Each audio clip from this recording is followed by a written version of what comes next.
நாட்டில் காணப்படும் மோசமான காலநிலை காரணமாக இதுவரையில் 39 பேர் உயிரிழந்ததுடன் 14 பேர் காணாமலும் போயுள்ளனர். தற்பொழுது அதிக மழை மற்றும் வெள்ளப்பெருக்கு காரணமாக அதிகமான இடங்கள்ல மண் சரிவும் ஏற்பட்டு இதனூடாக உயிரிழப்பும் ஏற்படுகின்றது. இலங்கையின் தென்கிழக்கே கடற்கரை பகுதியில் உள்ள அதிக காற்றழுத்த தாழ்வு காரணமாக வளிமண்டலம் அடுத்த 4 மணித்தியாலத்தில் புயலாக மாறுவதற்கான வாய்ப்புகள் அதிகமாகவே காணப்படுகின்றது. இந்த காலநிலையானது வருகின்ற 29ஆம் தேதி வரை நீடிக்கும். குறிப்பாக கிழக்கு மாகாணத்தில் அதிகமான மழை பெய்வதற்கான சாத்தியங்களும் காற்றினுடைய வேகமானது மணித்தியாலத்துக்கு 40 தொடக்கம் 60 கிலோமீட்டர் வேகத்தில் வீசும் என்றும் அறியப்பட்டுள்ளது. யாழ்ப்பாணம் கிளிநொச்சி மாவட்டங்களில் இன்றைய தினம் இரவு நேரத்திலேயே அதிகமான மழை பெய்வதற்கான சாத்தியங்களும் காணப்படுகின்றது.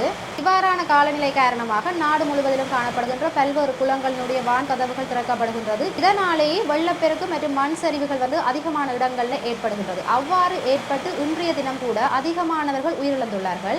அந்த வகையில் வீடு ஒன்றின் மீது மண்மேடு சரிந்து விழுந்ததில் கர்ப்பிணி தாய் உட்பட 5 பேர் இன்றைய தினம் உயிரிழந்துள்ளார்கள். அது மட்டுமல்லாது கண்டியில் ஏற்பட்ட மண் சரிவு காரணமாக 3 பேருடைய சடலங்கள் மீட்கப்பட்டுள்ளதுடன் 17 பேர் காணாமலும் போயிருக்கிறார்கள். ஒரு சோகமான செய்தி, கார் ஒன்று ஆற்றின் மீது கவிழ்ந்ததன் காரணமாக தாத்தா, பாட்டி மற்றும் பேத்தி ஒருவரும் உயிரிழந்திருக்கிறார்கள்.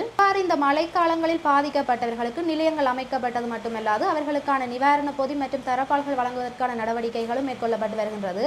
ஆகவே நீங்களும் இவ்வாறு பாதிக்கப்பட்டவர்களாக காணப்படும் இடத்து பின்வரும் தொலைபேசி இலக்கங்களை தொடர்பு கொண்டு அதற்குரிய நிவாரணங்களை பெற்றுக்கொள்ள முடியும். இந்த சீரற்ற காலநிலை காரணமாக கிழக்கு மாகாணங்களுடைய பாடசாலைகளானது மூடப்பட்டுள்ளதுடன் அதாவது தற்பொழுது மிகவும் முக்கியமாக நடைபெற்று வருகின்ற காப்போத்த உயர்தர பரீட்சையானது 27, 28, 29ஆம் திகதிகளில் நடைபெற இருந்த பரீட்சையானது வருகின்ற 7ஆம், 8ஆம், 9ஆம் திகதிகளுக்கு மாற்றப்பட்டுள்ளது. மற்றும் இவ்வாறான காலநிலையில் உங்களை சுற்றி வெள்ளப்பெருக்கு ஏற்படுவதற்கான அபாயம் காணப்பட்டால் உடனடியாக தயவு செய்து அந்த இடத்தை விட்டு விலகிச் செல்லுங்கள். அது மட்டுமல்லாது கர்ப்பிணி பெண்கள், முதியோர் மற்றும் குழந்தைகள் சற்று அவதானமாகவே இருங்கள். மிக முக்கியமாக யாருமே வீட்டை விட்டு வெளியே செல்ல வேண்டாம். தற்பொழுது காணப்படுகின்ற சீரற்ற காலநிலை காரணமாக வெளியில் செல்வதனூடாகவே பல்வேறு விபத்துக்கள் ஏற்படுவதனால் தயவு செய்து வீட்டை விட்டு வெளியே யாரும் செல்ல வேண்டாம். இருப்பினும் உங்களுடைய வீட்டை சுற்றி அபாயங்கள் காணப்படும் இடத்து உங்களுக்குரிய பாதுகாப்பான இடத்தை தேடிச் செல்லுங்கள்.